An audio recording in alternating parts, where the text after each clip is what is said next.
Today we're looking at two advanced aspects of leadership: emotional intelligence, shortened to EQ, and ethics, and we'll cover the three levels of moral development. Let's look at a really simple definition of emotional intelligence. It's recognizing, understanding, and managing our own emotions, and recognizing, understanding, and being able to influence the emotions of other people.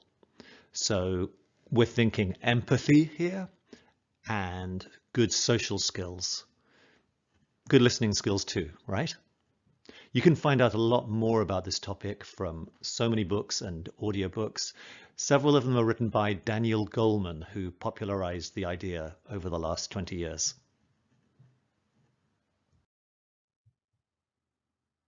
Emotional intelligence is really useful when you are working on a project to very tight deadlines, when you're dealing with difficult people, and when you have big problems to solve. Have a look at this quiz. It focuses on the self-awareness, the first part, and see how you've been doing in your team project so far.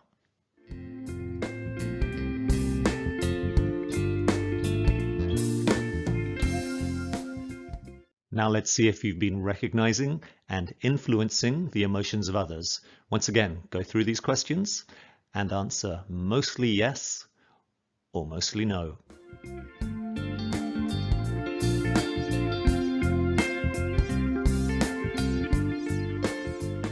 So here's the thing. I hope you've answered yes to a few of those questions, but you don't have to answer yes to all of them. You're a member of a team, and different players on the team can do different jobs. If you did score yes on nearly all of those questions, it does mean you're playing a leadership role on your team. Hey, how are you doing? Seriously, what could you do this week to help your teammates come up with great results? Right, a huge topic now, ethical leadership. An ethical leader is not all about me, me, me, me, me. The ethical leader cares about other people and cares about the greater good. This is not a self-promotion exercise. An ethical leader is honest, straight up. If they say they're going to do something, they do it. They strive to be fair, and they take responsibility for what they and their company have done. They respect everyone, and they encourage other people in their group to grow.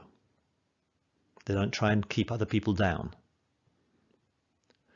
They serve others, and they're brave enough to stand up for what is right. And I'll lead you to read the list of characteristics of unethical leaders.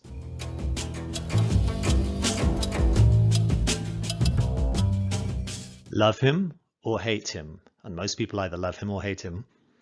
This guy has been a leader. He has over 70 million followers. He has certain leadership skills.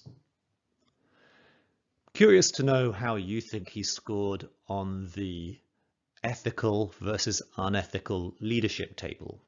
Go down the list and think about how he does in each category.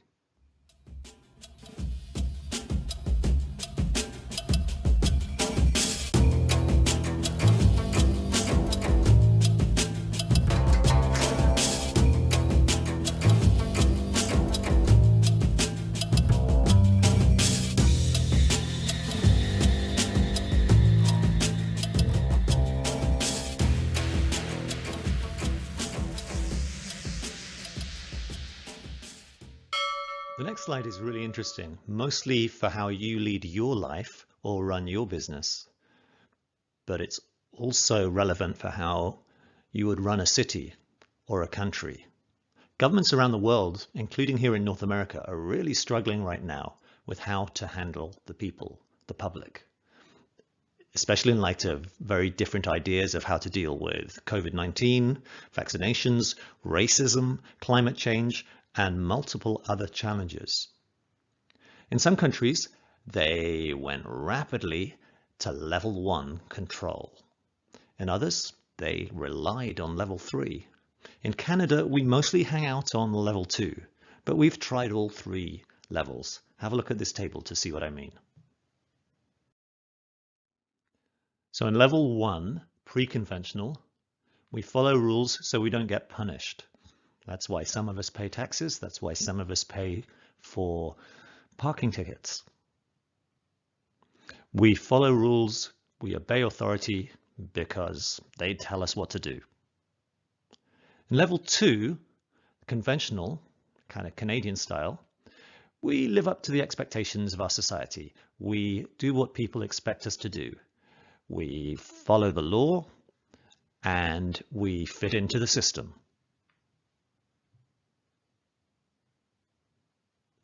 In level 3, post-conventional, we may have our own sense of what is right and what is just.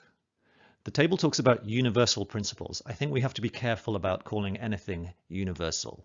Around the world, we have different ways of looking at things. But we care about others more, or at least as much as we care about ourselves.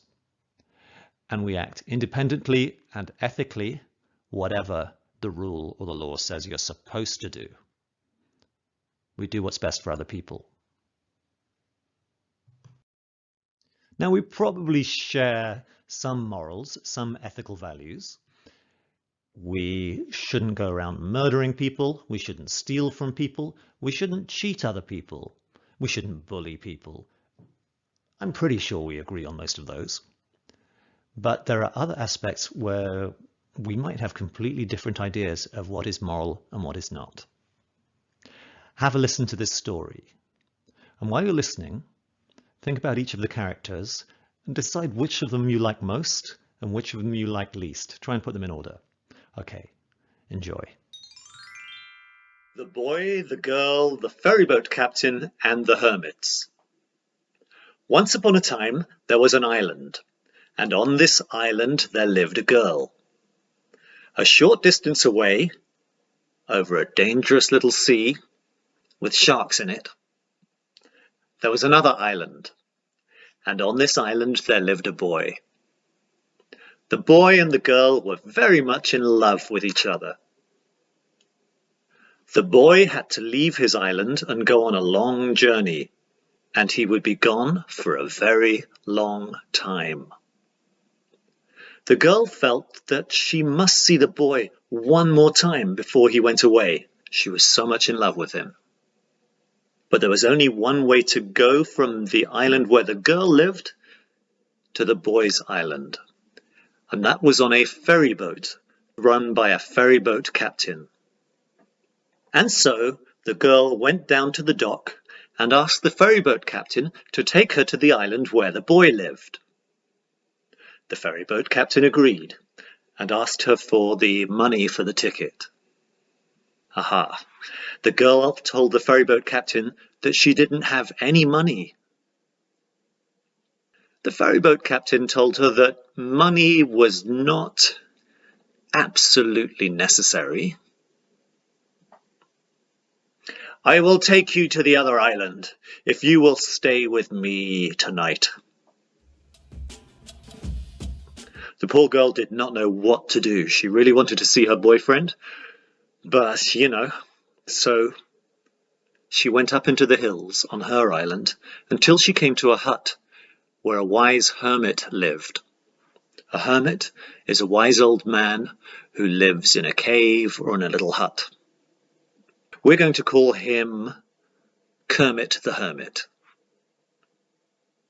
So she told the whole story to Kermit and asked him for his advice. Kermit the Hermit listened very carefully to her story, and then he spoke to her.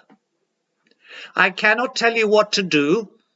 You must weigh the alternatives and the sacrifices that are involved, and you must come to a decision within your own heart. And so the girl thought about it very carefully, and she went back down to the dock, and she accepted the ferry boat captain's offer. The next day, when the girl arrived on the other island, the boy was waiting at the dock to greet her. He was so excited. They hugged and they kissed because they didn't have to worry about coronavirus there. And then the boy asked her how she got over to his island, because he knew that she did not have any money. The girl explained the ferryboat captain's offer, and she was really honest, and she told him what she did. The boy pushed her away from him and said, "We're done here. That's the end. Get away from me. I never want to see you again." And he left her. The girl was heartbroken. Oh my God. And she was so confused. She wandered around aimlessly. She wandered up into the hills of the boys' island, and she came across a hut where a second hermit lived. Let's call him Herman the Hermit. She told the whole story to Herman and asked him what she should do. Herman the Hermit told her that there was nothing she could do, that she was welcome to stay in his hut, to share his food, and to rest on his bed. I know what you're thinking. No, to rest on his bed while he went down into the town and begged for enough money to pay for the girl's ticket back to her own island. When the second hermit returned with the money for her, the girl asked him how she could repay him. I know what you're thinking, the hermit answered. You owe me nothing. We owe this to each other. I am only too happy to be of help. And so the girl went back down to the dock, paid the ticket to the ferryman, and returned to her own island. And that's the end of the story. But I've got 3 questions for you. And if we were doing this together in class, I bet you we'd all have different answers.